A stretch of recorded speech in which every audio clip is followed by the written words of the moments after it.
IEMs are plentiful. You can find one at any price, any build, any sound signature.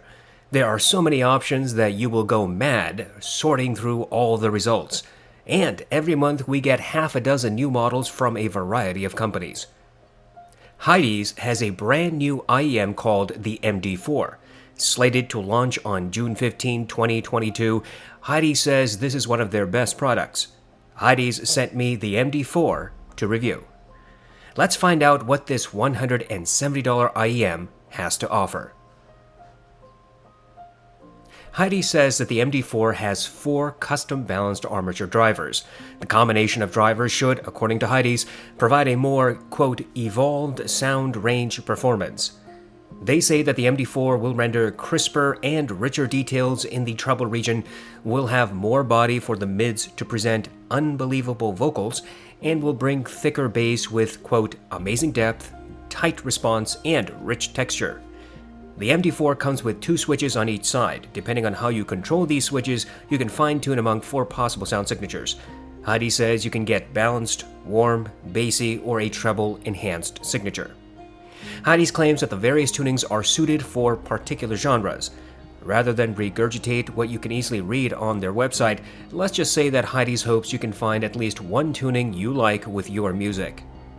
Hidizs does provide some graphs that generally indicate the purported sound signatures of the MD4. How reliable these measurements are is debatable, but as with any frequency response graph, the truth is really in the pudding. You have to listen to really know. Generally speaking, the MD4 is shaped like a lot of IEMs. Hidizs is not reinventing the wheel.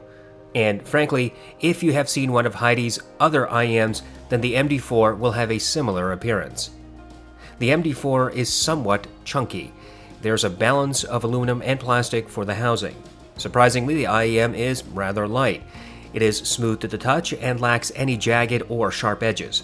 It has a fairly contoured design and theoretically should fit nestled in the average ear. The 2 switches are on the upper section of each IEM earbud. You cannot adjust these switches while wearing the MD4. The switches are recessed and will require using a toothpick or paper clip to change. If you have long nails, well, that'll probably work too. The MD4's accessories are abundant. You get a wide selection of ear tips, a 2-pin cable, and a leather carrying case. The cable is quite nice. It feels supple, looks attractive, and seems sturdy. The leather case is premium, and it is hands down the best feeling case I have seen so far. As for comfort, I found the MD4 very comfortable. It sits within my ear, though it does jut out, and no amount of head shaking will dislodge this IEM when paired with proper fitting ear tips. It is, as I said before, light. The cable transmits little microphonics and has not caused me any discomfort. I can wear the MD4 for about 3 to 4 hours at a time before needing a break. Overall, the MD4 might not win awards for its aesthetics, but it is a perfectly sturdy design. It is light and comfortable. It comes with premium accessories, the type that are not included even with some $700 IEMs, such as the Death on Raid Tender. To test the MD4, I used it with various devices. This includes my Lotu PAW 6000, EcoZerta ITM03, and the RME 80i2 DAC. I used the stock accessories. I installed one of the balanced ear tips and listened with the tuning switches at factory default. I listened to my test playlist on Amazon Music HD. The MD4 is incredibly easy to drive. This is an 8-ohm IEM and there is no need whatsoever to use a dedicated amplifier. Plug it straight into your laptop or phone if they still have a headphone jack. I want to provide a short note about the various tuning options. I am not going to discuss them in this review. The reason is that without a second MD4 to compare to, it is quite impossible to make hard and fast judgments regarding the differences the switches might make. However, generally speaking, you might hear a difference among the various tuning styles. These are not dramatic changes. I would agree that the various tunings do add either a bit more bass, a bit more treble, or push mids slightly more ahead. In my opinion, you will likely hear more obvious differences when changing ear tip shape and insertion depth. A combination of tuning modes and changing ear tips will render quite noticeable changes, I think. In short, yes, I think that tuning switches do make some difference. I simply cannot say these are significant alterations by themselves, and without a second MD4 to compare, I cannot give a more precise summary. My tests indicate that the MD4 has a sub-bass emphasis and a stronger mid-bass push. In Mountains by Hans Zimmer, there's a rumble from the beginning which builds into a crescendo. The MD4 presented this detail from the very beginning. The rumbling was audible even at lower volumes than what I heard on the neutral Moondrop Quarks. Transience was nearly the same between the MD4 and the Quarks. When the crescendo hit, the MD4 made the organ meld with the other instruments. The rolling thunder effect was audible, elevated, and somewhat drowned out the other elements. When the vocals chimed in, they rose from the background until they were shoulder to shoulder with the instruments. In Conquered by Overwork, there's a rolling marble sound at the beginning. This pans from right to left to center. The MD4 presented the sound and some of the panning. There are multiple drums in this track, and the MD4 rendered them all similarly. The various drums all had hard impact, and each drum strike melded with the next. In comparison, the Quarks had marginally softer drum hits. I listened to several hip-hop songs including Pure Water, New Patek, Reel It In, and Uproar. On each occasion, the MD4 presented the sub-bass more so than what I heard on the Quarks. The subwoofer always sounded like it was at the other end of a small-sized room. The vocals were one step ahead of the instruments and retained their sparkle. The drums were louder than the sub-bass. I listened to my Sicario playlist. I used these tracks to determine if there is any audible bass distortion. Traversing from low to high volumes, I could not hear any distortion. Overall, the MD4 appears to have a marginal sub-bass emphasis and a stronger mid-bass emphasis. I don't think the bass is veiled or muddy. My tests indicate that the mids are forward and marginally sibilant. In Orla Gartland's Why Am I Like This, there is natural vocal grain and sibilance mixed into the track. The MD4 presented both details and emphasized the sibilance only slightly. The MD4 sibilance rendition was a hint more obvious compared to what I heard on the Quarks. Orla's voice was one step ahead of the instruments. There was some melding among all the instruments, but no muddiness. The drums were generally louder than the other elements, except the vocals. In Want You Back by Haim, the MD4 again showed that it slightly emphasizes vocal sibilance. This again was only slightly brighter than what I heard on the Quarks. At 8 seconds into the track, the primary singer says the word "we" and drags it out, making it sound gravelly. The MD4 rendered this detail. There are two backup vocalists, one in either channel. The MD4 initially presented all three vocalists clearly with their individual tonalities. When the instruments played at maximum, the backup vocalists melded into one voice. The drums, bass, guitar, and piano all melded. The drums were slightly more audible in the mix than the other instruments. The vocals remained about 1 to 2 steps ahead of the other elements. In Superposition by Young the Giant, the MD4 presented the ukulele, drums, and bass. All instruments melded their notes together, with the drums being as loud as the ukulele. The primary male vocalist was 1 to 2 steps ahead of the instruments. His vocal sibilance did not appear to be emphasized. There's a backup vocalist whose voice is layered beneath the primaries. Most IEMs and headphones cannot reveal this subtle detail. The MD4 could not either. Between 1 minute and 10 and 1 minute and 20 seconds, there are sharp intakes of breaths. The MD4 presented this detail. Overall, the MD4 seems to have forward mids with particular attention to vocals. There is only a slight push in sibilance for female artists. Surprisingly, despite the MD4's bass emphasis, vocals remain clear and separate from instruments. My tests indicate that the MD4 has fairly neutral treble with perhaps a slight emphasis in the mid to upper treble region. In Scherzo for X-Wings, the MD4 presented the brass and horns clearly. Their nasally signatures were easily audible. However, the higher pitched notes seemed a bit emphasized compared to what I heard on the more neutral Quarks. This difference was not significant but noticeable in an A/B test. The timpani was audible but did not drown out the other instruments. The MD4 has some width and depth but no verticality. In other words, some instruments seemed further out into the wings, some sounded like they were deeper into the room, but no sounds came from above or below. In Fright from the City, the MD4 made the piano sound like it was 5 feet away. Its bassy notes were noticeably emphasized. The Quarks had slightly faster reverberation in comparison. The cello was as loud as the piano. Both instruments melded their tonalities. I barely heard the pops and sizzles, electric buzzing effects, creaking of wood on the pianist's bench, and the shifting of the cello's weight. However, they were present. In Take 5 by the Dave Brubeck Quartet, the MD4 rendered the piano in the right, drums in the left, saxophone center, and the bass one step behind. All instruments melded the tonalities, but none seemed veiled in the mix. The saxophone was the loudest, most obvious element in the mix. The saxophone's higher-pitched notes were slightly louder than what I heard on the corks. The cymbals are struck at varying positions, which should result in different tonalities. The MD4 made each cymbal strike sound the same. Overall, the MD4 seems to have a slight emphasis in the mid to upper treble. There's no harshness in the treble region, even at high volumes. Hidizs does not say anything about the detail retrieval of the MD4. Throughout my time with the MD4, I never felt that I was getting greater detail retrieval than what I've heard on many other IEMs. Despite the bass emphasis, I heard details I generally can hear with more neutral IEMs and headphones. Creaking of wood, shifting of a cello's weight, sharp intakes of breath, multiple vocalists, twangs of guitar strings, nasally signatures of brass and horns. These are types of details that are clear. But subtle details are not any clearer on the MD4 than on IEMs like the Quarks. For a more quantitative test, I use the song New Light by Kazuki. This track has layers of details, including the sound of children playing, wind, rustling of grass, synth, piano, and footsteps. I count the number of steps I can hear in the first 60 seconds. The WG-T2 presents 9 to 10 footsteps. The Hidizs MS2 presents 8 to 9. The Tin Hi-Fi T2 and T2 Evo present 7 to 8. The Moondrop Aria presents 7 footsteps. The T2 Plus, Blonde BL05, and the The-Audio Lexi 2 present 6 to 7 footsteps. The Moondrop Starfield presents 6 footsteps. The Moondrop Quarks, Blonde BL03, and the Triple Wind Melee each presents 5 to 6 footsteps. The MD4 rendered 7 footsteps.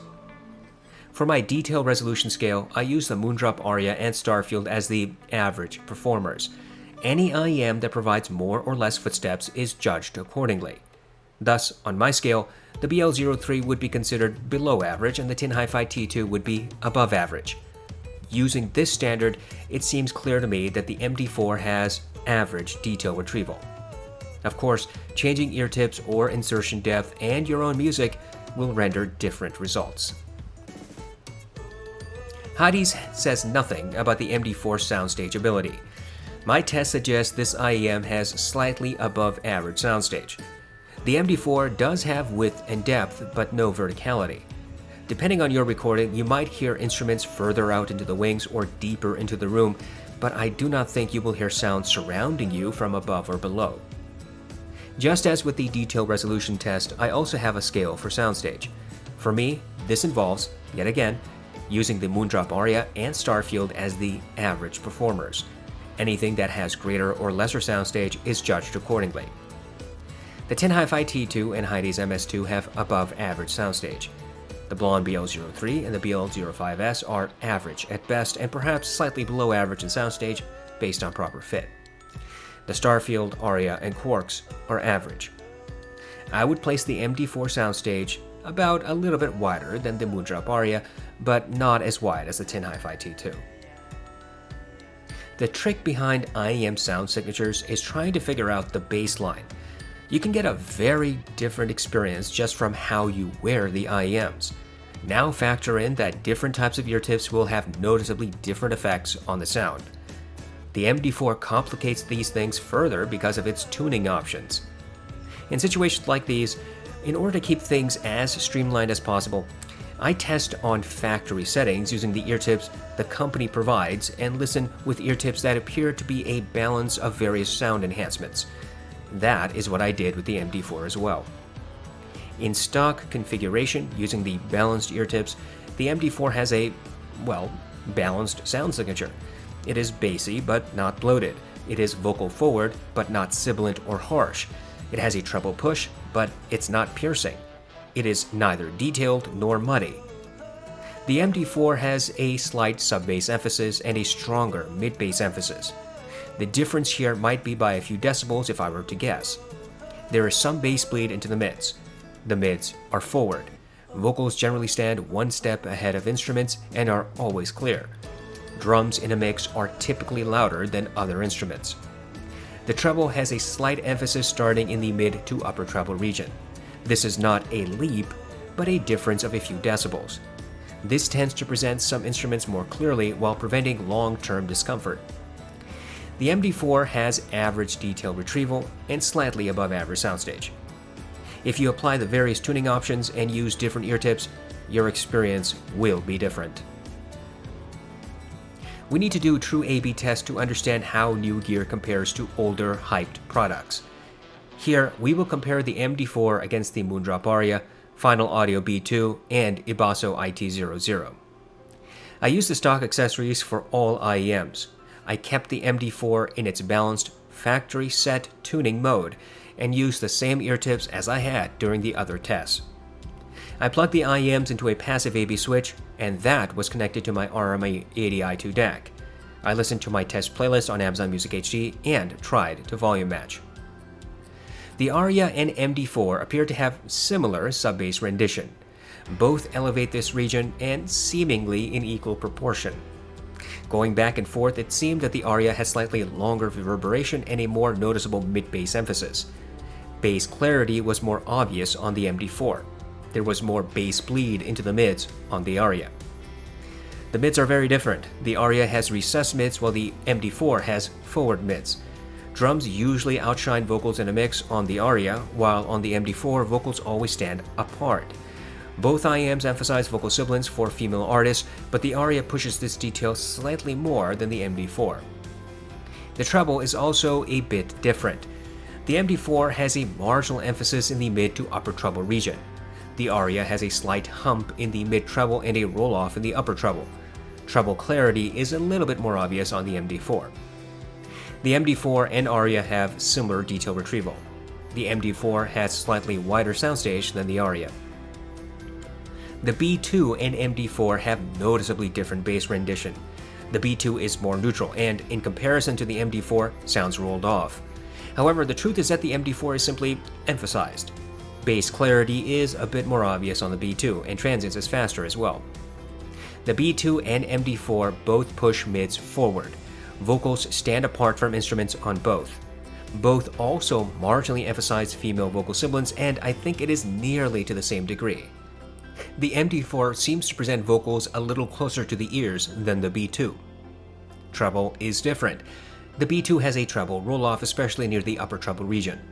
The MD4 has an emphasis in the mid to upper treble area. Going back and forth, I thought the MD4 rendered a bit more clarity among treble instruments, and in a track with mixed instruments, treble-centric elements were more obvious on the MD4. The B2 has a bit less detail retrieval. In my new light test, it rendered 6 footsteps. The B2 has very similar soundstage compared to the MD4. The IT00 has sub-bass that is more emphasized than the MD4. The IT00 has slightly longer reverberation. Both products also elevate the mid-bass, but the IT00 presented harder, sharper drum strikes. The IT00 and MD4 has slightly different mids response. Both have forward mids, but the MD4 renders vocals a little bit more clearly. Drums tend to be shoulder to shoulder with vocals on the IT00. The IT00 has a bit less vocal sibilance emphasis than the MD4, however, neither sounds harsh or piercing. Treble is also different. The MD4 has an emphasis in the mid to upper treble. The IT00 has a dip in the mid treble and a closer to neutral upper treble when compared to the MD4. The MD4 and IT00 present very similar detail retrieval. The MD4 has wider soundstage than the IT00. These types of comparisons help us determine if we are getting anything new. Sometimes an overly hyped IEM sounds barely distinguishable from something we already have. Here, all 4 IEMs I compared have noticeably different signatures. While some of them share similar traits, none can be mistaken for any other. You might prefer one or hate all of these IEMs, and that is an issue of personal taste. Are IEM manufacturers really doing anything innovative? When you compare a $50 IEM to a $2,000 IEM, is there really going to be a 40 times better sound quality on the more expensive option? Will you get 40 times more detail, wider soundstage, and emotional mumbo-jumbo? No, You will not. The law of diminishing returns applies somewhere on the price spectrum, and eventually you have to wonder why expensive IEMs cost as much as they do. There are plenty of options in the sub $200 IEM market, and I encourage people to explore there before taking a huge leap of faith on the uber premium stuff. After all, IEMs might not be your thing, and it's a lot easier to learn that lesson at a cheaper price. So, looking at the MD4, do we get innovation? No. Switches to control tuning have been done before.